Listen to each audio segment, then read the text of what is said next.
Welcome to Small Business Big Visibility. This week we are so lucky to have Garrett Kerr. He is the founder at Candy Hour Media. They do a lot of videography and a lot of photo productions. They've done this for small companies, big companies. You've probably heard of some of the companies they worked with. Brands like Klim, brands like Red Bull. Garrett, tell us about your business and tell us about yourself. You bet. Yeah, so I started my business in 2014. So it's been a little over 10 years now. Congratulations. Yeah, Way to go, right? Hit that 10-year that benchmark. Yeah. It started that. I did a lot of real estate. And then as I grew the company and grew my skills in particular, that morphed into doing a lot more promotional videos for products and events and just general promotional videos for companies, big and small. So how did you get into this whole world of videography and playing with cameras? I would say the first time that I really found a liking for videography, video editing, playing with a camera was, my folks had just like a regular, home video camera. So this is just growing up as a kid around the house. And I remember they let me, play with it, and I would create. That was back in the day when you start recording. You're recording on tape. Right. Yeah. Giant VHS tapes, plugging those puppies in. So there was no editing software that was available. So you basically had to start and stop it. Like, let's say you wanted to do another take, you had to rewind it right to where you wanted the edit to go. Mm-hmm. So, you had to be crafty that way. And I remember making these little edits that were, they're thought out, okay, I'm going to shoot this, shoot that. And looking back on it, they're horrible, but they're also, they were clever. And I do remember I just enjoyed doing it. Mm-hmm. Then fast forward to high school, I took a video tech class, had a very, very good video tech program at Eagle High School where I grew up, and I got into that class, and I remember it was like the first time I had homework that I just wanted to do. Was 100% didn't care how long it took me. Mm-hmm. It was pure passion. It was pure passion. It really was, and that was something that I saw as an aha, kind of moment. But then I remember at some point I remember looking and finding out that you really had to go to an art school to do a profession like that. At least at the time, that was kind of, if you wanted a profession in broadcasting or production or anything like that, you really had to go to one of those art schools, and that just wasn't in the cards for me. In my mind at the time, I thought, well, I got to be, my grandpa's a doctor, my uncle's a doctor, my dad's a doctor, I'm going to be a doctor. Gotcha. Yep, So fast forward to college, I'm going through kind of that program. Biology, I think, was my major, and I started at BYU, Idaho, then transferred to BYU Provo. I took sort of a 2-year mission in Ukraine, and then I got home from that, and then went to Provo. And then while I was in Provo, I started realizing I just was not. I definitely didn't have the passion like I did for go back to video tech. Yeah, I didn't have that, and I remember shadowing some dentists, orthodontists, and doctors, and it's intriguing. It's not that it's not interesting, and I'm sure it would have been a pathway that would have been great. But I ultimately decided this is not conducive to what I'm actually interested in or necessarily would have the skills to be excellent in this field. Sure. So then I kind of was okay, well, I got to soul search a little bit, and I changed my major. I then transferred to BYU Hawaii. I think it was actually pretty monumental in helping guide me because there was a lot of students there that just were creative, just had that had some of the same makeup that I felt like I did. Mm-hmm. And so I really flourished there. I just started to really learn who I was and what my skills were, what I was good at, what I wasn't good at. Did a sales job for almost a year. Hated that. That was a really sucky job. And then I did a couple of other jobs that kind of dabbled in like maybe marketing or doing some stuff online. But I acquired a business that owned a patent for a hospital gown. It was a privacy gown. and they actually had a manufactured hospital gown and it had inventory, and I needed to market it. So had you ever owned a business before? Never owned a business.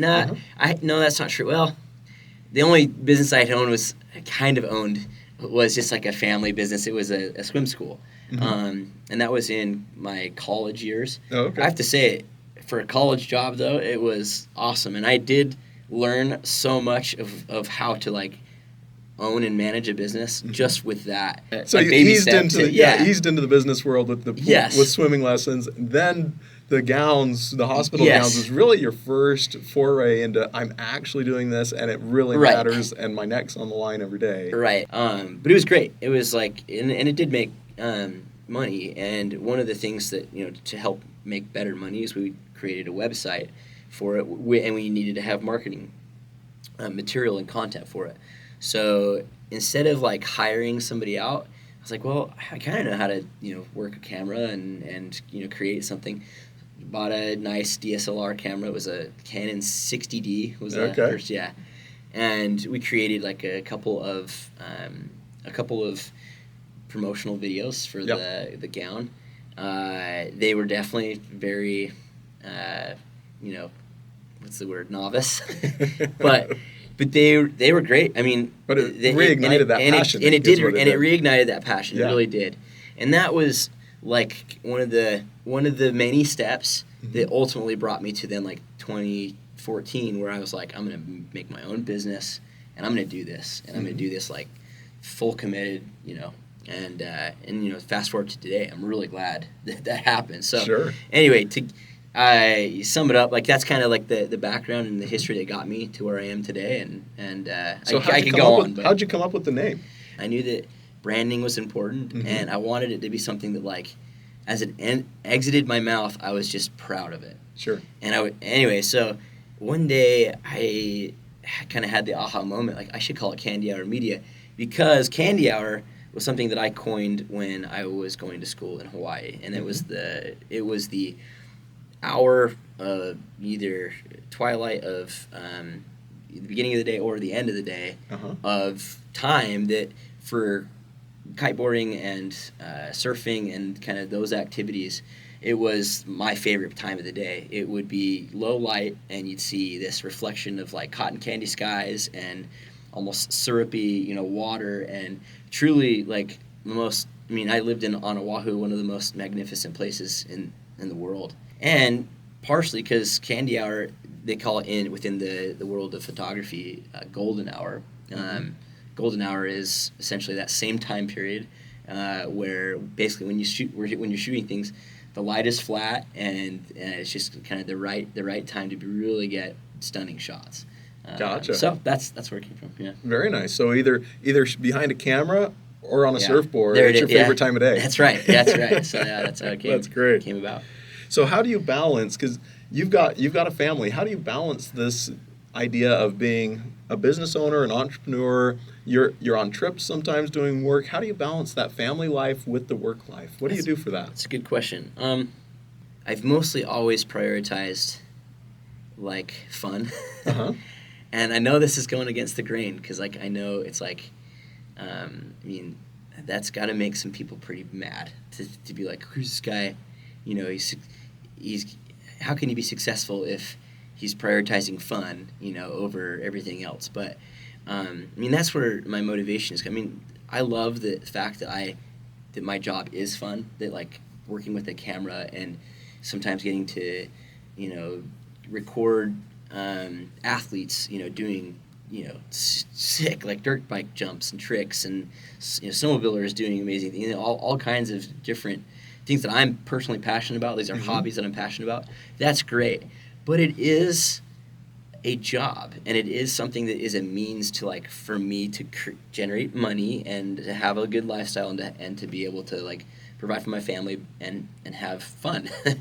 So like I had a job right out of college where it was you get 2 weeks a year for your vacation, and it's just kind of like we'll tell you when you can take it, right? And I remember, I did that for a year, and then I was like, I know that's ultimately what I want to get out of. I don't want to be in that because my style is like I'll give up, even if it means it's like a great salary and all these benefits. I'll give that up if it means more freedom and that I'm my own boss, and I just operate better that way. So to answer your question, like how I manage that, yeah, I would say that first I think about like the essential needs, and I make sure that like with my job that's met, and then I'm always motivated to like go on fun trips with the family. I don't care that if I'm not working a 40-hour work week this week. I mean, as long as I can make a certain amount of money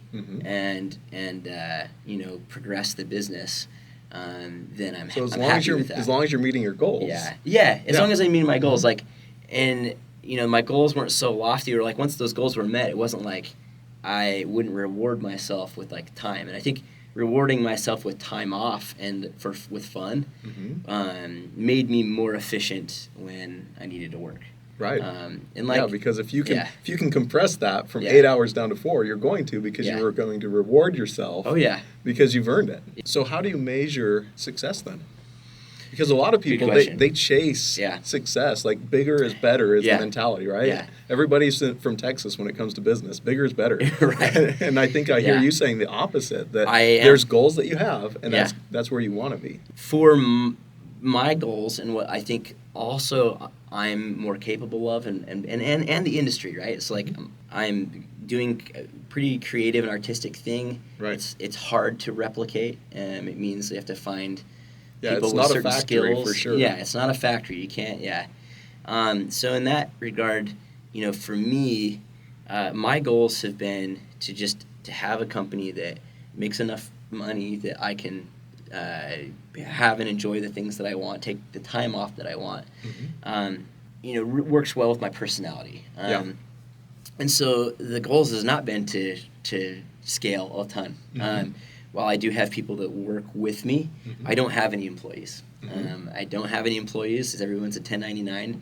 It might be against the grain. It might be something where it's like, well, he's not super ambitious, but I think the typical, ambition might be for like, I want to be a $100 million company or whatever. That might be a goal. But yeah, for me, it's not ever really been like a target of money. It's been definitely more like how can I make it so that I have like the most flexible job, and a job where I can pick and choose the jobs that I want and the people that I want to work with. So what's your biggest success in life or business? Good question. Okay, yeah. I would say, so for business, like one really awesome, success where, coming from like $7,000 net income a year.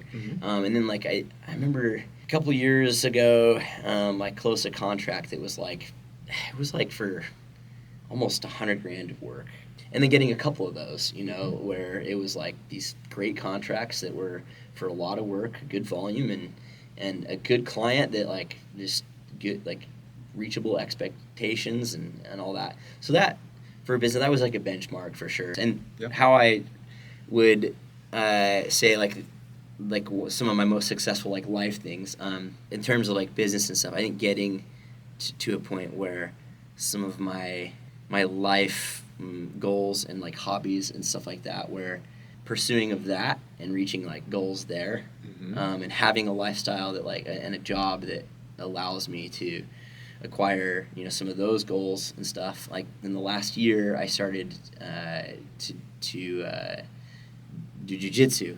Awesome that I could like have a job that allows me to like at noon every day, almost every day at noon, I would go to my gym, I practice, and I learn, and I'm able to like go and participate in a tournament. So really, that biggest success is the business is to a point that it's given you the freedom to do your passions. So again, chasing those passions, your business has enabled you to chase passion. Right, and the jiu-jitsu thing is just an illustration of that, right? But it was like, if I was in a 9-to-5 regular job, would that be as doable? No, it would not. And if you can walk down that trail, certainly others who want that same thing should be able to figure it out as well if they want it bad enough, right? Yeah, and I in fact, I'd love it if you take a moment and give some advice. Like there's probably people out here listening who are saying, that's what I want. I don't know how to get there. I'm Yeah. stuck in whatever it is. Maybe they are an entrepreneur. Maybe they're burning 100 hours a week in their. What would you tell them? What's your advice? Because you've made it. You set Yeah. your goal. You had your vision. You chased it. You're there. The Right. business is now allowing you to have the freedom for your passion, and your Right. business is your passion, one of your passions. So Right. what advice do you give? So yeah, I think that the advice I'd give there is just like, well, find that thing that you can like do and kind of lose track of time with, and just in the pursuance of that, whatever's kind of feeding, your soul that way. That is really important. And I would say and I would also say just know that if like you're like for me, if my hobby is videography, Yeah. you do it as a job. You're not going to want to do that so much when you go out on vacation or you're Right. out, on your own free time. Other little advice I'd give, working with people. So I've worked with a lot of different people within Candy Hour Media, but there have been definitely decisions that I've made based upon like more my friendship and that with somebody. And I think that like friendship is important, and being able to like have personalities jibe is great. So in picking somebody that you're going to work with, whether it's an employee or a partner, big advice I'd give is like, don't go based upon your friendship, and and really, if anything, I've actually adopted kind of a rule, a law, where hey, if they're my friend and like I want that friendship to be first and foremost like the most important thing, then I shouldn't do business with them. Family is totally the same. Actually, even more so for family. Don't work with family. This is something that you first and foremost need to find somebody that is good at the job and good and has the skills that way, and that you guys can have a mutual respect for the job. Yeah. And it's not so that the friendship side of it comes as a byproduct of that. So I'm curious, you've been listening to the Small Business Big Visibility podcast. Has anything stood out for you? It's something that people will truly benefit from it as they watch. There's going to be something in every single episode that I'm sure is going to help their life. But particularly, as I understand it, the demographic for viewers is like those that might be in a 9-to-5 job, or they might have starting their business, and they're getting to that point where they're like, well, can I do this? Maybe they're in that first year like I was in Candy Hour Media, where I was making $7,000 as a net income, right, and they're ready to quit. Yeah. What would you say to someone that's in that position? Oh man, yeah. Well, there's all kinds of stuff. They're struggling. It's hard. Right. The pain is real. What do you say to someone in that position? You've been there. You've felt it. You've lived it. Yeah. And you came through it. I mean, I've also had projects and businesses that I've like quit. I mean, just straight up, and I could tell those stories too. There is a time where that's probably the appropriate thing to do. Okay. So I don't want to belittle like, hey, there is a time where you need to know that this isn't the right fit. So change your approach. Yeah, go a different angle. But like, I did a bunch of different things before I found what really did work and what I really was like, I'm doing this thing. And so yeah, I would say for those that like maybe they're in their first year and it's going to be hard. Like you're going to be like you're going to get to that point where you're like, I should maybe not do this anymore. At that point, I would just say like go back to and ask yourself the reasons why, like the core reasons of like why you're doing it, and what may like for me. So really pull back to that big vision is what you're saying. Look at the big vision and say, will this take me there? Yeah. Could this take me there? Yeah, and I think that like for me it was like recognizing like this is the work where I love it. I truly like have these moments of yes, I'm mad, I'm hating it, but mostly I'm like so fulfilled when I've got that like end product and I'm giving it over to the client and I'm like so proud of it and excited. Yeah. And so like while that may not equate to like money at that first year or the second year, like ultimately that's something that if you can steer that in the right direction, you will find the success in it, and you should pursue it. How do people get a hold of you? So they can just Google Candy Hour Media. They can always give, you can look at my website, www.candyhour.com. Also, the website site is candyhourweb.com, and you can find email and phone number there. And Fantastic. then, yeah, and just and if you want to, you can look at my videos on YouTube or Facebook or Instagram. I have some of my work there as well. Candy Hour. All the places, right? Media, all the places, yeah. Candy Hour Media. He owns it. That's right. That's right. Well, thank you all so much for listening to another episode of Small Business Big Visibility. I'd love it if you would share this podcast with other business owners so they can be inspired, and be sure to subscribe so you never miss another episode.